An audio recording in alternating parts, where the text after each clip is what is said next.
Assalamualaikum warahmatullahi wabarakatuh.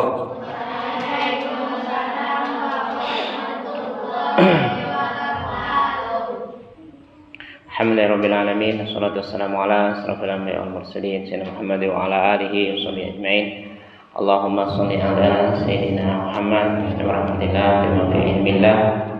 Shalatan wassalaman da'iman wa damikillah wa ala alihi washabihi wa ala. Al-Fatihah. Allah yabda'u alaina futuhan afid ba'dina fiddin amana tamhid yadina ila sabil wa yafidu ala qulubina ma afadahu ala qulubi bani salihin wa anna Allah yarzuquna ilma wal amal wa yahfazuna min azali wa zalal wa anna Allahu bijahi sayyidina Muhammad sallallahu alaihi wasallam yaghfiru dzunubana wa yusbihu qulubina wa yujiruna min mudillati fitani ma dhahara minha wa ma batan. وأن الله يجعلنا من المقبلين والمقبولين ومن الفائزين برضا رب العالمين في الدين والدنيا والآخرة وأن الله بالإسلام والإيمان يهب لنا بالحسنى في خير ورفع وعافية إلى حضرة النبي محمد صلى الله عليه وسلم بالشعر الفاتحة.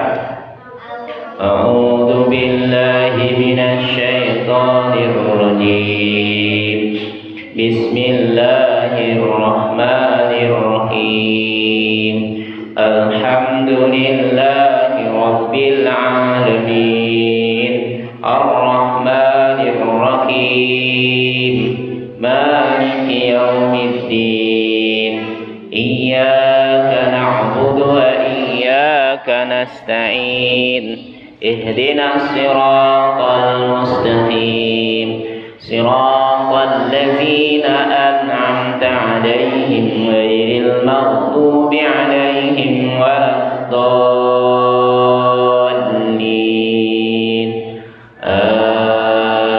Amin.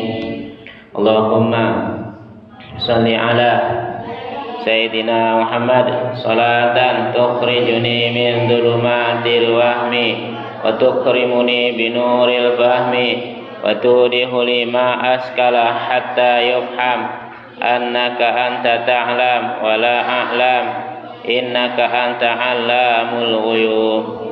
Allahumma shalli wa sallim ala maulana Muhammadin wa alihi nuril muzhibil nisyan binurihi fi kulli lamhatin wa nafasin adada ma wasi'ahu ilmullah.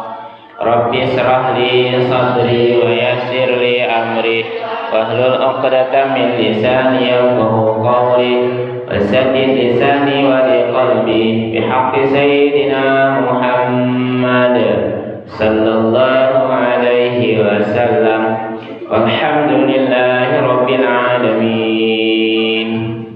Alhamdulillah. Insyaallah mari sama-sama kita lanjut ke kitab Nurul Yakin. Nah, ini kisah.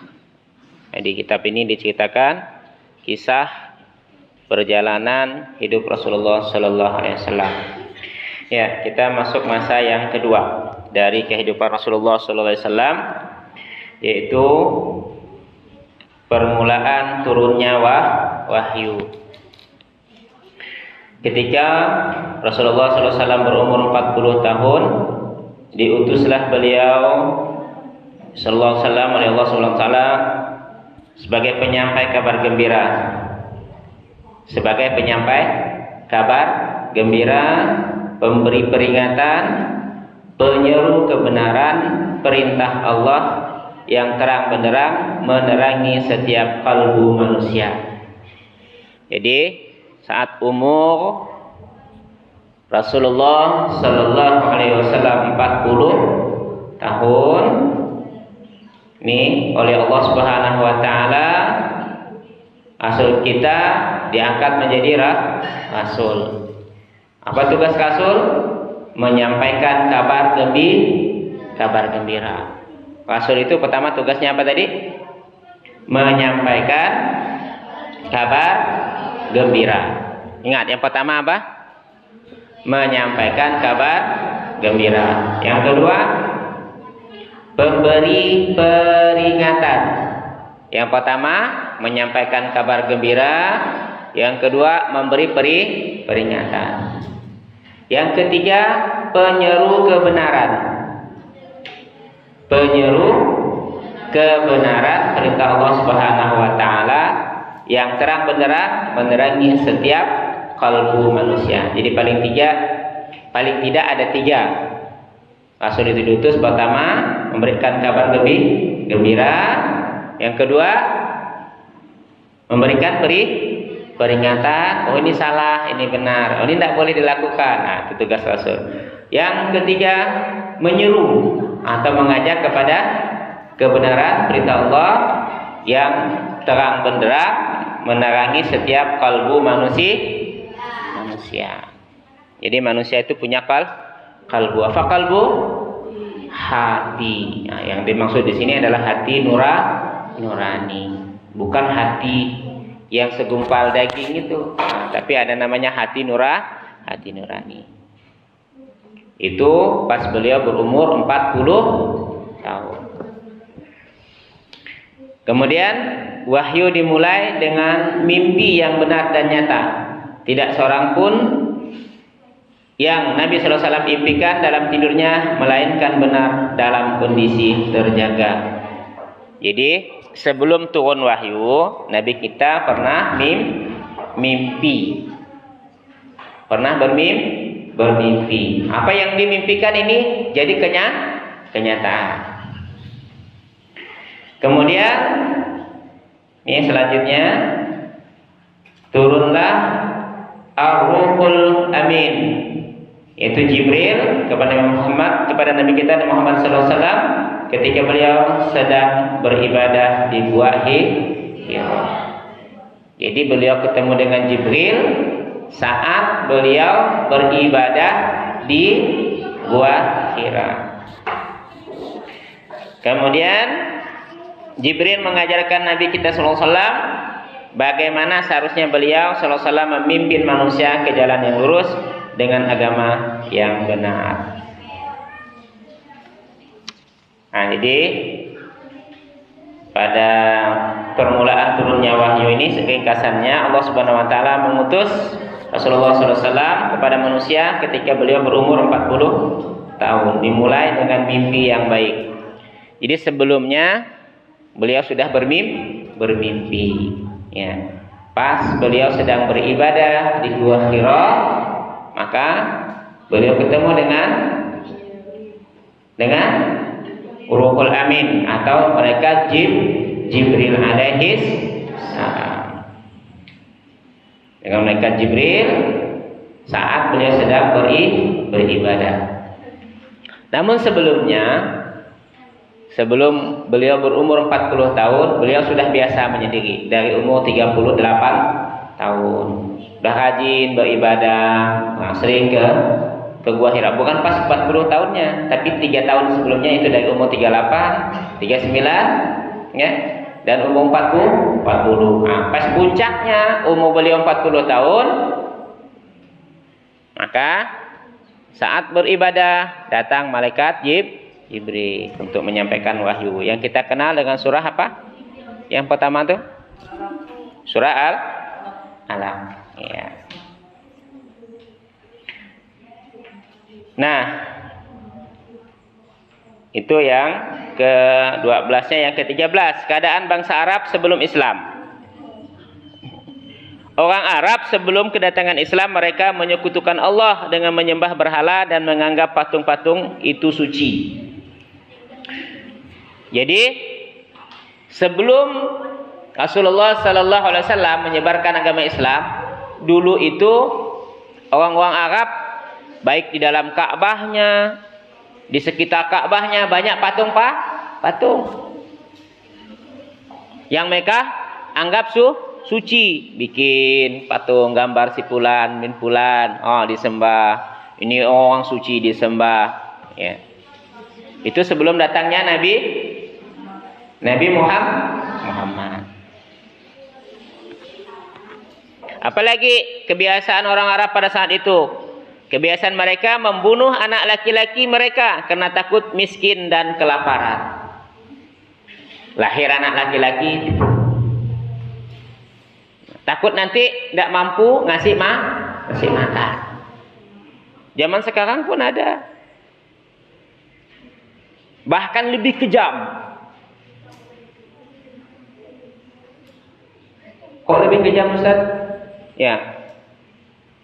Ada yang masih baru umur berapa bulan digugurkan. Itu kan namanya kejam. Belum jadi manusia, udah digugurkan.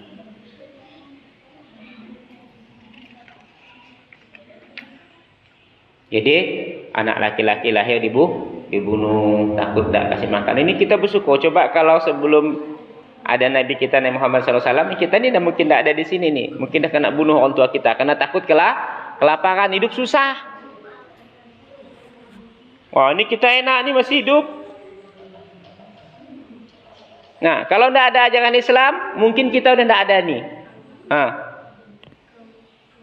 Dah dibunuh orang tu. Orang tua-tua bunuh. Wah. Saking kejamnya. Wah. Dengan datangnya Nabi kita, diajarlah ajaran Islam, tak boleh membunuh anak. Kemudian mereka juga apa? Kebiasaan mereka bangsa Arab pada saat itu, mengubur hidup-hidup anak perempuan mereka karena takut malu dan celaan.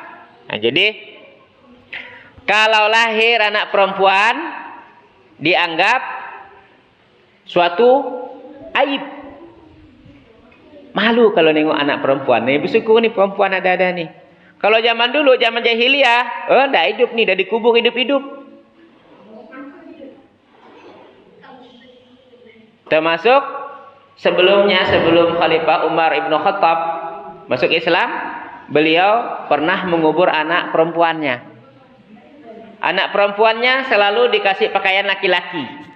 Seperti laki-laki, persis dipakaikan sorban segala macam seperti orang Arab, tapi persis laki-laki. Nah, suatu saat anaknya makin hari kan makin besar. Ketahuan yo ini anak perempuan, akhirnya malu, akhirnya dia gali lubang.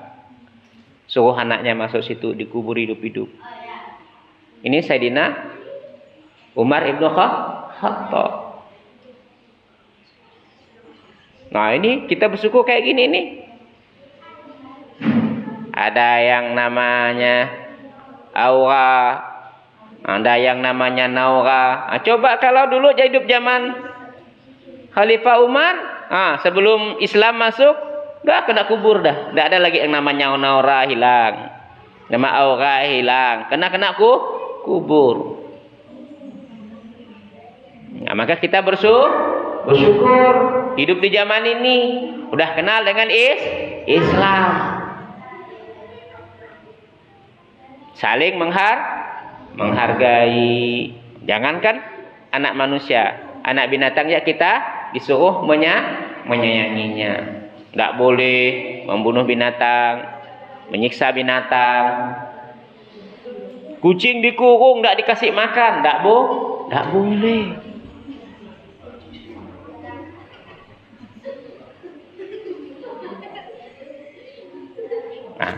Jadi karena menganggap anak wanita ini satu aib, maka mereka tega untuk menguburkan anak perempuannya hidup. Itu kebiasaan bangsa Arab sebelum lahirnya Islam atau sebelum datang Islam. Apalagi kebiasaan bangsa Arab, mereka suka berselisih, bertengkar disebabkan masalah yang sepele, di mana segolongan mereka memerangi golongan lain dengan mudahnya. Nah, jadi kalau masih ada di zaman kita hal-hal yang sepele kita kelahi, berarti kita kembali ke zaman jahiliyah. Asal dicolet kawan sedikit, ojak bertinju. Itu orang Arab, orang jahiliyah itu kebiasaannya. Arab jahiliyah kayak gitu dulu. Dicolet sedikit, ojak bertinju. Suruh mamak ngaji lagi dari rumah.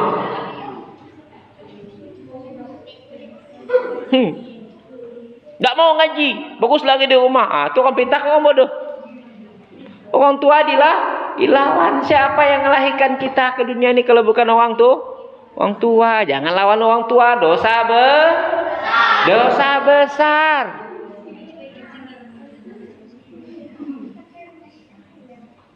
Kan ibu kita itu surga di bawah telapak kaki. Pernah dengar kata itu? Surga di bawah telapak kaki ibu.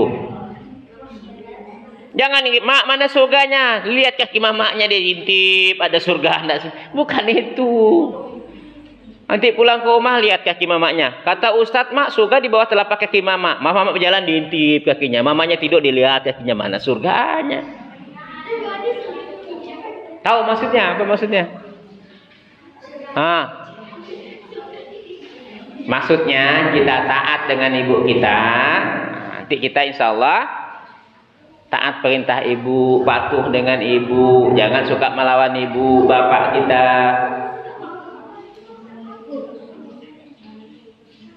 Karena taat anak dengan orang tua itu ada satu kewajiban.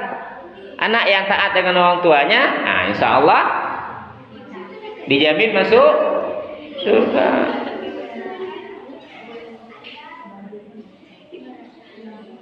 Ini pulang ke rumah, Rehan buka kaki mamaknya. Kata Ustadz, surga di bawah kaki mamak. Intip mana surganya? Teropong kaki mamaknya, tidak nampak surganya. Nanti diambil silit. Oh, di belah mana? Di surga dia ada.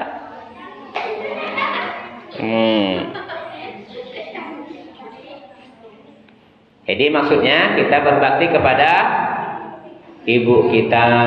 Dengan gimana? Jangan banyak suka bantah, bantu ibu kita, mudahkan kerjaannya. Oh ibu lagi sibuk, tolong. Yang jualan bantu mamanya. Oh, jangan main ya terus. Ini main terus. Duduk depan game main seharian dari pagi sampai pagi lagi. Lupa tidur, lupa makan, lupa sholat, semuanya lupa. Dengar apa kata imam kita. Tidak ada orang tua yang pengen anaknya hidup susah. Tidak ada orang tua yang tega melihat anaknya masuk neraka. Tidak ada.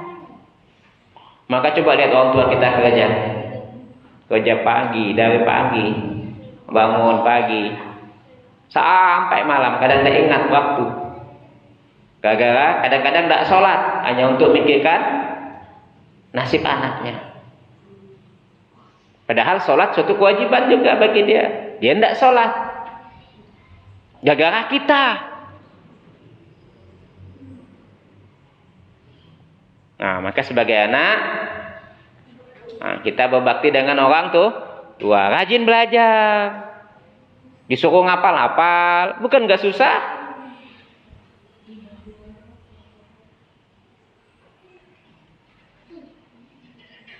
Ini kalau udah main futsal, dari jam 9 sampai jam 9 malam, enggak pulang-pulang.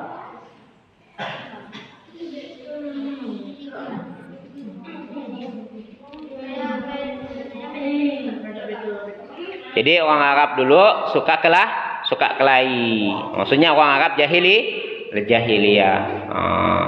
Jadi kalau kita di TPA pun sikit-sikit kelahi, sama dengan orang jahili. Apa jahil kemarin? Orang bodoh. Bukan bodoh, tidak bisa berhitung.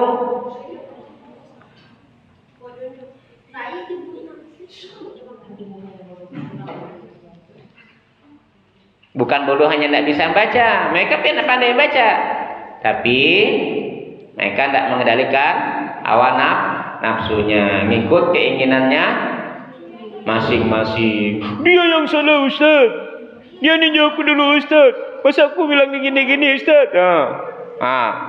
Nanti kelahi, gara-gara gitu kelahi. Sakit, aku pelan dia kuat.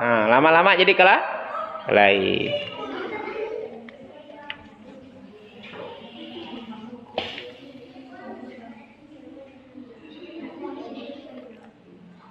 Kemudian yang ke-14-nya ajakan secara sembunyi-sembunyi. Jadi ketika turun ayat Al-Quran, Nabi SAW memulai mengajak manusia secara bersembunyi. Hai orang-orang yang berselimut. Ini surah apa nih? Yuk. Ya, Muzam. Hai orang-orang berselimut, bangunlah lalu serukan Tuhanmu. hendaklah agungkan namanya. Pakaianmu hendaklah engkau bersihkan, kotoran hendaklah engkau tinggalkan. Jangan engkau tunjukkan kebaikanmu, supaya engkau mendapat menerima banyak, dan kepada Tuhanmu lah hendaknya engkau selalu bersama. Quran surah Muzammil.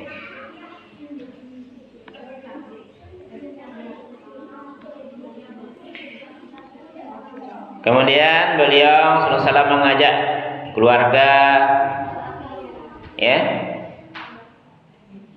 tetangga, ya, masuk keluarga dekatnya, sahabat-sahabat yang beliau percayai, dan mereka juga percaya kepada kebenaran Rasulullah SAW.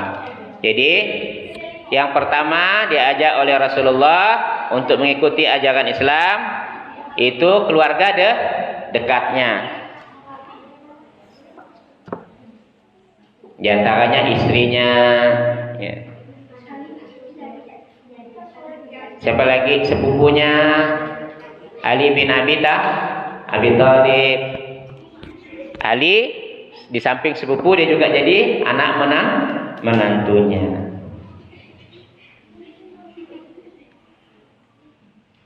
Nabi SAW mengajak mereka menyembah hanya kepada Allah, saling mengasihi sesama manusia, bersatu dan meninggalkan perpecahan. Nah, tidak boleh sering kelahi, saling menyayangi. Apa? Kelahi dengan kakak? Terlalu. Masa dengan kakak sendiri kelahi? Masa dengan kakak kelahi?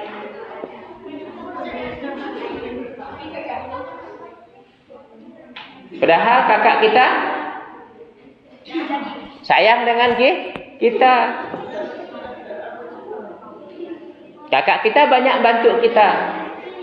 Nah, lupa kita kebaikannya. Yang kita ingat cuma kejelekannya.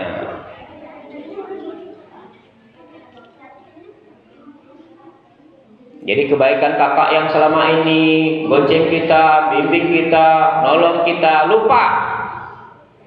Kita lupakan. Padahal hanya gara-gara kakak pernah rewel sekali ya dengan kita.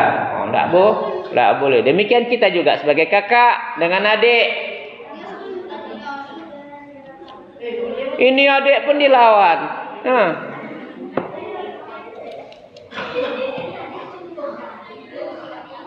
Kemudian apa lagi?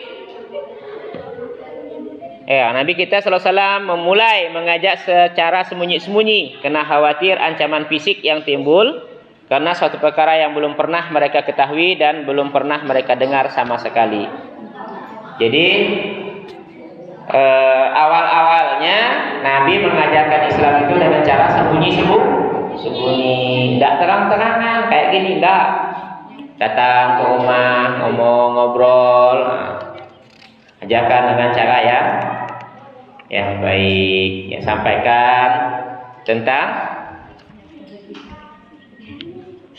tauhid. Apa kalimat tauhid? Kalimat tauhid. Kalimat tauhid.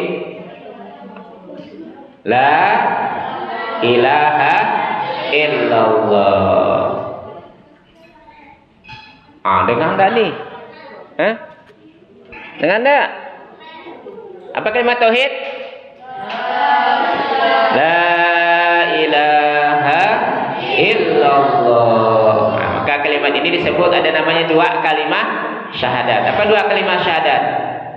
Asyhadu an ilaha illallah wa asyhadu anna Muhammadar Rasulullah. Disebut dua kalimat syahadat karena kalimatnya dua. Yang pertama disebut syahadat. Syahadat kan dua kalimat syahadat. Syahadat yang pertama asyhadu alla ilaha illallah, namanya artinya apa? Bersaksi tiada Tuhan selain Allah. Yang kedua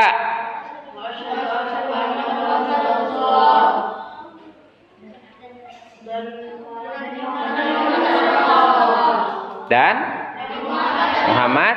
Nah, jadi sebut dengan syahadat rasul, syahadat tauhid, yaitu la ilaha illallah. Kita bersaksi bahwa tidak ada Tuhan yang wajib kita sembah kecuali Allah. Yang patut disembah hanya Allah. Dan kita bersaksi bahwa Nabi Muhammad utusan Allah.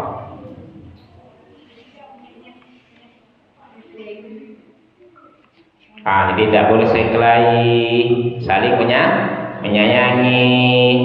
Yang besar tahu dirinya besar, jangan suka yang ngacau yang kecil. Yang besar adik-adik yang kecil ditinju, kasihan lah. Yang kecil pun harus menghormati yang besar. Paham? Paham nih? Paham ya, kita cukup ya, insyaallah besok kita lanjut ke pelajaran yang ke-15. Orang yang pertama beriman. Siapa-siapa orang yang pertama beriman? Insyaallah minggu depan kita lanjutkan ya. Paham sampai sini? Jadi tugas Rasul tadi apa? Di antaranya adalah memberikan kabar gembira, kemudian memberi peringatan, kemudian yang ketiga menyuruh kepada kebenaran perintah Allah. Ya.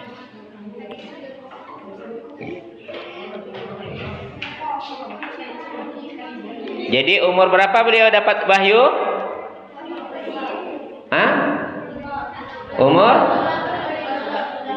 Umur berapa Nabi kita dapat wahyu? Umur 40. Siapa yang ngantar wahyunya? Jibril alaihi salam. Atau kita juga kenal dengan Ruhul Amin atau Ruhul Kudus. Ada yang mengatakan Ruhul Amin.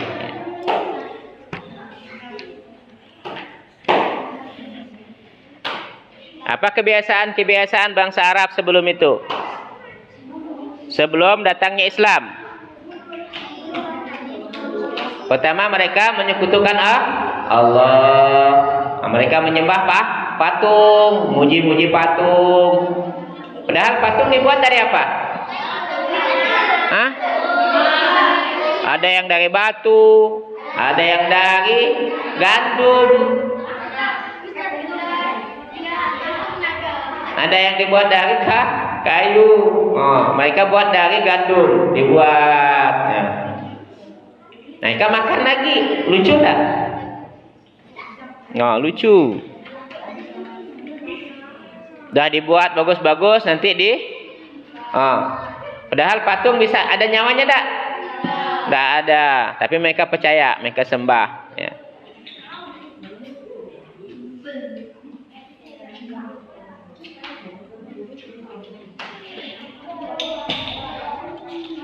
Ya baik, insyaallah kita lanjut dengan Arba'in ya. Kita lanjut Arba'in. Kemarin udah nyampe mana Arba'innya? Yang ketujuh ya? Ketujuh ya. Tapi sebelumnya kita baca dulu dari yang pertama. Al-Fatihah. Bismillahirrahmanirrahim.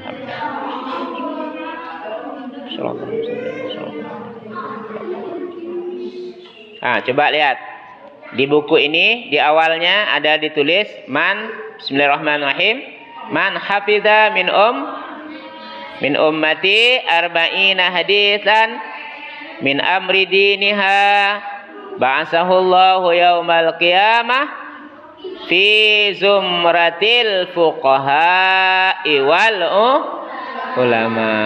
Barang siapa yang diantara umatku, kata Rasul, hafal 40 hadis tentang agamanya, maka pada hari kiamat kelak ia akan dibangkitkan dalam kelompok ahli fikih dan para ulama. Jadi yang hadis mengenai urusan agama, maka oleh Imam An-Nawawi dikumpul ada 42 hadis. Ini kalau dihafalkan, dihafal ya. Nah, dijadikan amalan kita hari-hari. Kalau tidak sesuai dengan ini jangan.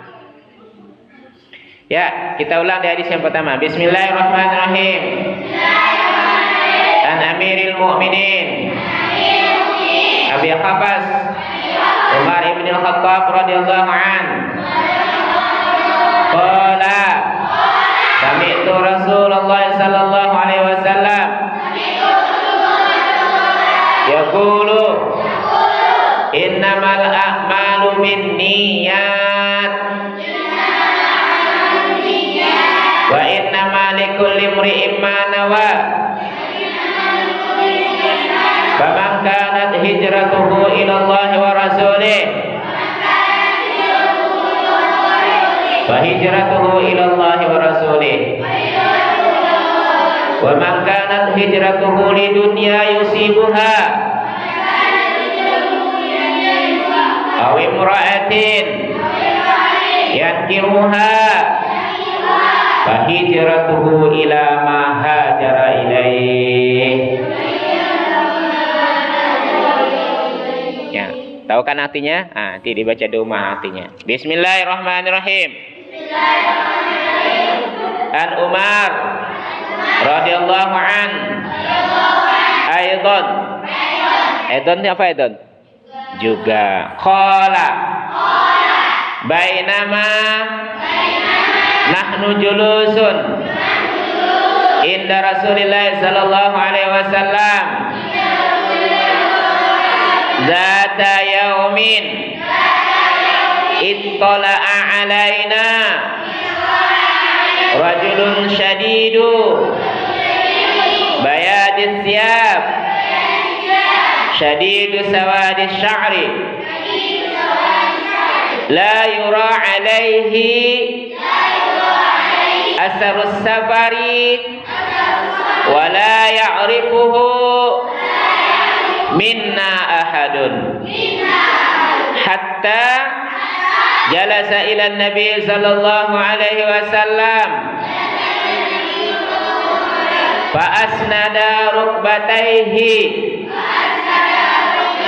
ila rukbatayhi wa wada'a kaffayhi ala fakhidayhi wa qala ya Muhammad akhbirni anil Islam. Wa qala Rasulullah sallallahu alaihi wasallam al-Islam an tashhada an la ilaha illallah wa anna Muhammadar Rasulullah wa tuqimas shalah wa tu'tiyaz zakah wa tasuma Ramadan wa tahujjal bait in istata'ta ilaihi sabila. Qala sadaqta fa ajibna lahu yas'aluhu wa yusaddiquhu. Qala fa akhbirni anil iman. Qala an tu'mina billah wa malaikatihi wa kutubihi wa rusulihi wal yaumil akhir wa tu'mina bil qadari khairihi wa syarrihi. Qala sadaqta. Qala fa akhbirni anil ihsan. Qala an ta'budallaha ka'annaka tarahu wa in lam takun tarahu fa innahu yaraka. Qala fa akhbirni anis sa'ah. Qala mal mas'ulu anha bi'a'lama minas sa'il. Qala fa akhbirni an amaratiha. Qala antalidal umatu antalidal amatu rabbataha wa antaral hufata al-urata al-alata li'a'asa yaqatawaluna fil bunyan. Summan talaqa falafistu maliyan. Summa qala atadri minas sa'il.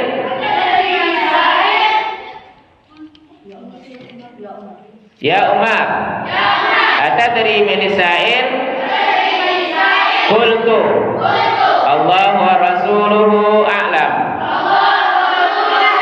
Qala fa innahu Jibril atakum muallimukum dinakum. Ya, dibaca.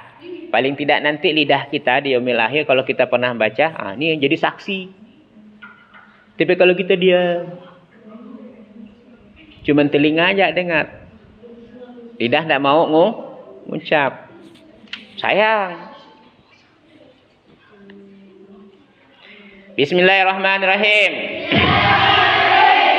An Abi Abdurrahman Abdullah ibni Umar ibni al-Khattab radhiyallahu anhuma qala sami'tu Rasulullah sallallahu alaihi wasallam yaqulu buniyal islamu ala khamsin syahadati an la ilaha illallah wa anna Muhammadar Rasulullah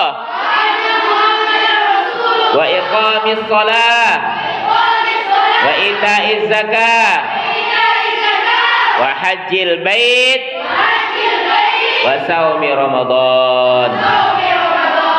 Sebentar lagi kita masuk bulan Ramadan. Nah, siap-siap. Nanti sebelum bulan Ramadan kita dah mulai ujian praktek. Nah, ulangan praktek ya hafalan. Baca, belajar membaca, yang tidak bisa baca nanti turun kelas.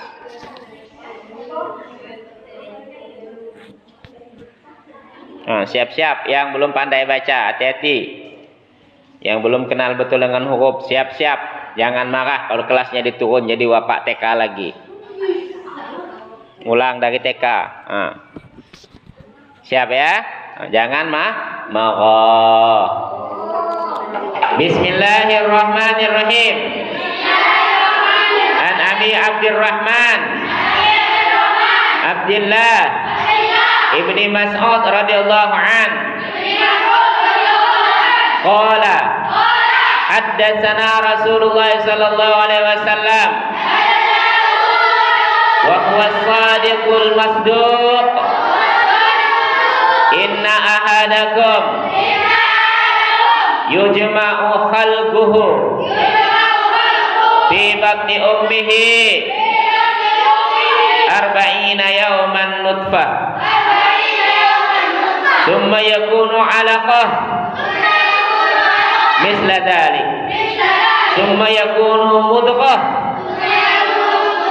misla dhalik thumma yursalu ilayhi al-malak fayanfuhu fihi ruh wa yu'maru bi arba'in kalimatin bikatbi rizqihi wa ajalihi wa amalihi وشقي أو سعيد فوالله الذي لا إله غيره إن أحدكم لا يؤمل بعمل أهل الجنة لا يعمل بعمل أهل الجنة حتى ما يكون بينه وبينها إلا ذراع فيسبق عليه الكتاب فيعمل بعمل أهل النار فيدخلها وإن أحدكم لا يعمل بعمل أهل النار حتى ما يكون بينه وبينها إلا ذراع فيسبق عليه الكتاب فيعمل بعمل أهل الجنة فيدخلها. Seram enggak hadisnya? Jadi kalau orang ahli neraka, karena tertulis dalam catatannya di ahli neraka, dulu dia rajin ibadah, dah mau mati maksiat, langsung mati dalam keadaan maksiat. Itu tanda-tanda orang ahli neraka. Dulu dia ahli maksiat, dah mau mati dia insaf, bertobat pada Allah, sehingga dia betul-betul sadar, mati dalam keadaan dia taat kepada Allah. Ini ahli surga. Makanya kita tidak boleh menghina orang. Jangan bangga adik kita, saya kan rajin TPA Ustaz, rajin ngaji, tidak pernah ini. Kita tidak tahu takdir Allah. Maka jangan jadi orang yang apalagi jual gembung, susah.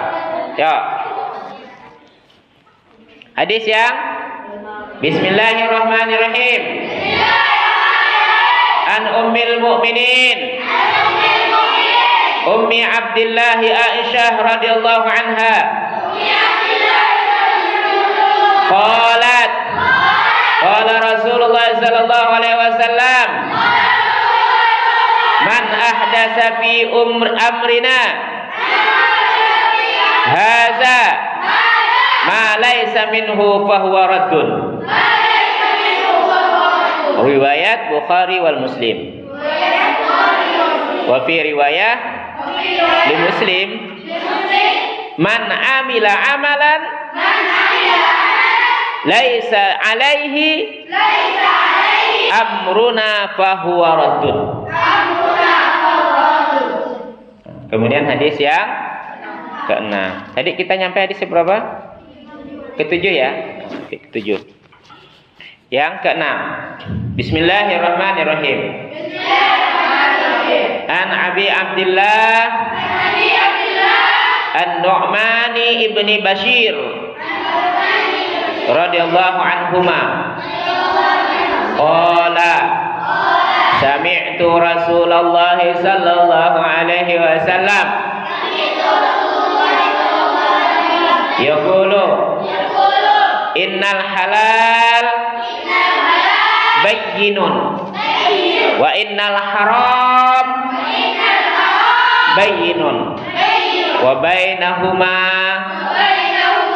mustabihatun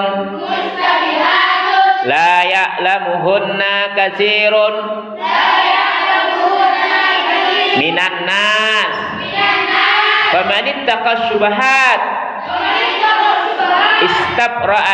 istabra ala dinihi wa irdihi wa man waqa'a fi syubhat waqa'a fil haram karra'i yar'a haulal hima yushik an yarta'afi ala wa inna likulli malikin himan ala wa innal himallah maharimuhu ala wa inna fil jasadil mudghah ila salahat salahal jasadu kulluh wa idza fasadat fasadal jasadu kulluh ala wahya qalbu. Hati-hati, jangan wahya kalbu. Kalau kalbu jadi kalau qalbu hati. Kalau kalbu tahu tahu enggak tahu? Mikaldu. Apa mikaldu? Ya, baik. Kita masuk yang ketujuh ya.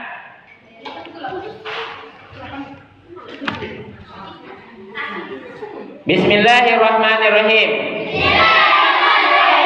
An Abi Ruqayyah Tamim ibni Aus Ad-Dari radhiyallahu anhu anna Nabi sallallahu alaihi wasallam qala ad-dinun nasihah. Qulna liman? Qala lillahi wa li kitabihi wa li rasulihi wa li a'immatil muslimin wa ammatihim.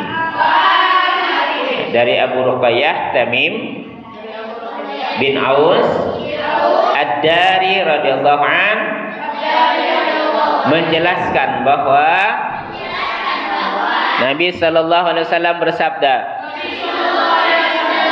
agama itu adalah nasihat.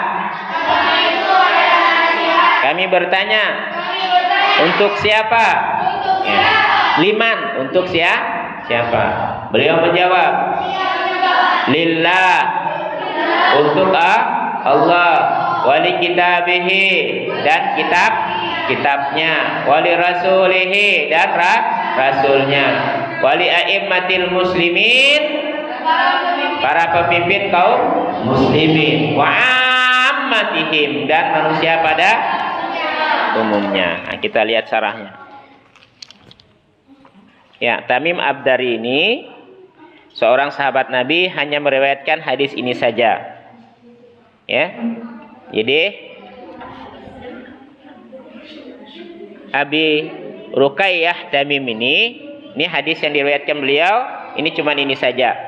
Kata an-nasihah merupakan satu kata yang singkat tapi padat, yang artinya adalah, nih lihat, coba lihat, menginginkan sejumlah kebaikan untuk orang yang dinasihati. Nah, di dalam bahasa Arab tidak ada ungkapan yang dapat menjelaskan kata nasihat secara sempurna. Sebagaimana dalam kata al-falah, mereka mengatakan tidak ada kata yang mencakup makna kebaikan dunia akhirat daripada kata al-falah tersebut. Nah, yang dimaksud dengan agama adalah nasihat ialah bahwa nasihat merupakan tiang dan pilar dalam agama, suatu yang paling pokok dalam agama, sebagaimana ungkapan dalam hadis, haji adalah Arafah. Artinya Arafah merupakan yang paling pokok dalam ibadah haji. Nah, apa sih maksud dengan nasihat kepada Allah? Ini nasihat ini artinya sangat luas, sehingga sulit untuk dijelaskan. Yang disebut nasihat, berarti orang yang memberi nasihat itu kepengin orang yang dinasehati jadi baik. Nah, nasihat kan kayak gitu. Kamu jangan begini ya. Nah, nanti sampai di sini begini, nyampe sini. Nanti pulang ke rumah tidur ya, jangan kemana-mana lagi. Berarti orang yang beri nasihat pingin atau berkehendak yang dinasehati menjadi baik. Nah, ini kita lihat pengertian dan macam-macam nasihat. Nasihat kepada Allah. Imam Al-Khattabi dan ulama yang lain berkata, yang dimaksud dengan nasihat kepada Allah adalah mengimaninya, tidak menyekutukannya. Nah, ini yang maksud dengan nasihat kepada Allah itu apa? Yakin dengan Allah sepenuh-penuhnya ya, yakin, jangan disekutukan. Tidak mengingkari sifat-sifatnya. Jadi kan ada nama sifat Allah. Allah ini zat, sifat, asma dan af'al. Tidak mengingkari sifat-sifatnya, tetapi menetapkannya dengan segala kesempurnaan dan keagungan dan menyucikannya dari segala sifat kekurangan. Jadi menyucikan sifat Allah daripada sifat kekurangan. Nah, tidak boleh kita menyifatkan Allah ini kurang. Mencintai atau membenci karena Allah.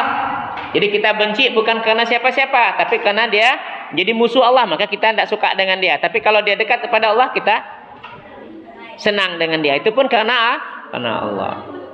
Memerangi orang-orang kafir kepadanya, mengakui dan mensyukuri nikmatnya, ikhlas karena Allah dalam segala urusan, dan mengajak serta menganjurkan manusia dengan lemah lembut untuk meraih sifat-sifat di atas. Al-Qattabi berkata, manfaat semua sifat ini kembali kepada hamba dalam menasihati dirinya kepada Allah Subhanahu wa taala, tidak membutuhkan nasihat makhluknya. Nah, ini yang penjelasan yang kedua, nasihat kepada kitabnya.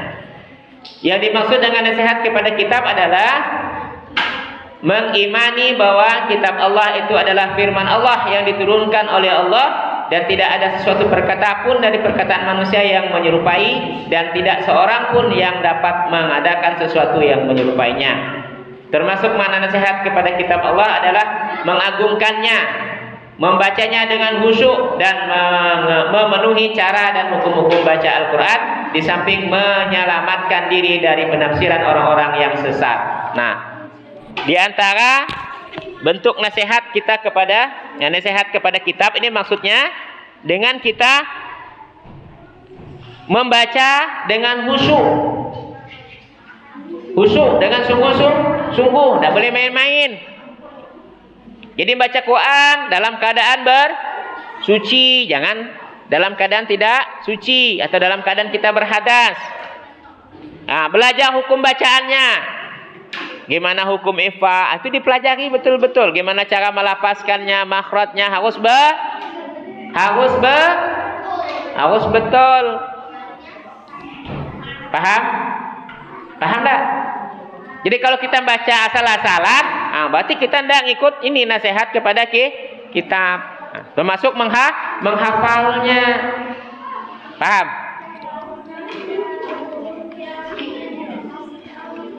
Mengamalkan isinya, ya. Nah, kita mengambil pelajaran dari kisah-kisah dalam Al-Quran, merenungkan keajaiban ciptaan Allah, ya. Mengambil hukum yang pasti, menyerahkan kepada ayat-ayat mutasyabih, ayat-ayat yang tidak jelas. Mutasyabihat ini artinya ayat yang tidak jelas, yang perlu ditafsirkan lagi.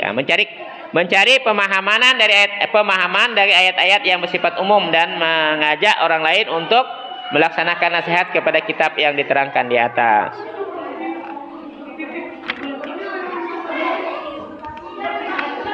Apa lagi? Nasihat kepada Rasul. Apa maksudnya nih?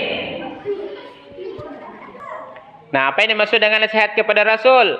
Nasihat kepada Rasulullah maksudnya membenarkan dan mempercayai bahwa Rasulullah SAW membawa risalah dari Allah, mengimani semua ajaran yang dibawanya. Nah, jangan ada yang diajar oleh Rasulullah, ini ada hadisnya, tidak mau diamalkan. Oh, ini tidak ada. Jadi mau yang diambil separuh diambil, separuh nah, itu tidak boleh. Nah, jadi yang kita ambil semuanya. Apa yang diajarkan Rasulullah diamalkan semuanya. Nah, itu termasuk adab kita kepada Rasulullah. Nasihat kepada para imam, pemimpin masyarakat. Jadi, apa nasihat kita kepada pemimpin atau tokoh masyarakat, para imam? Mendukung mereka menegakkan kebenaran, menaati mereka dalam kebenaran, menyuruh dan menegur atau mengingatkan mereka dengan sopan dan lemah lembut jika keliru atau lalai. Menyampaikan kepada mereka hak-hak kaum muslimin, tidak berontak dan menentang dengan senjata, menjinakkan hati manusia dengan mentaati para pemimpin, ikut sholat bersama di belakang mereka, ikut jihad bersama dengan mereka, dan mendoakan mereka dengan kebaikan dan maslahatan, dengan hal-hal yang baik, dengan sesuatu yang yang baik. Apa yang dimaksud dengan nasihat kepada kaum muslimin? Nah, ini yang terakhir. Adapun nasihat bagi semua kaum muslimin selain para pemimpin, maka yang dimaksud adalah mengarahkan mereka kepada kemaslahatan dunia dan akhirat. Jadi kebaikan dunia dan akhirat. Ya. Menolong mereka, menutup aib mereka. Jadi kalau ada kawan yang tidak bagus, ditutupi, jangan dibuka-buka aibnya. Ya, habis kita tetel aibnya. Memenuhi kebutuhan mereka, menolak bahaya dari mereka, mendapatkan manfaat dan keuntungan untuk mereka.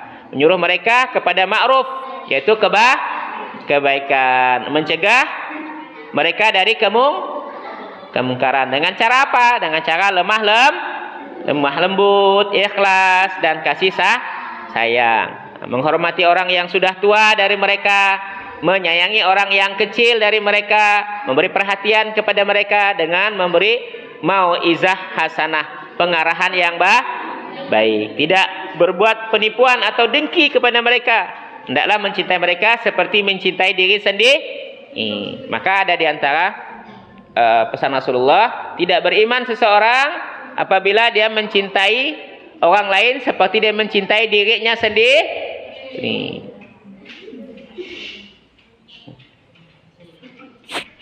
Hukum menasihati adalah fardu kifayah.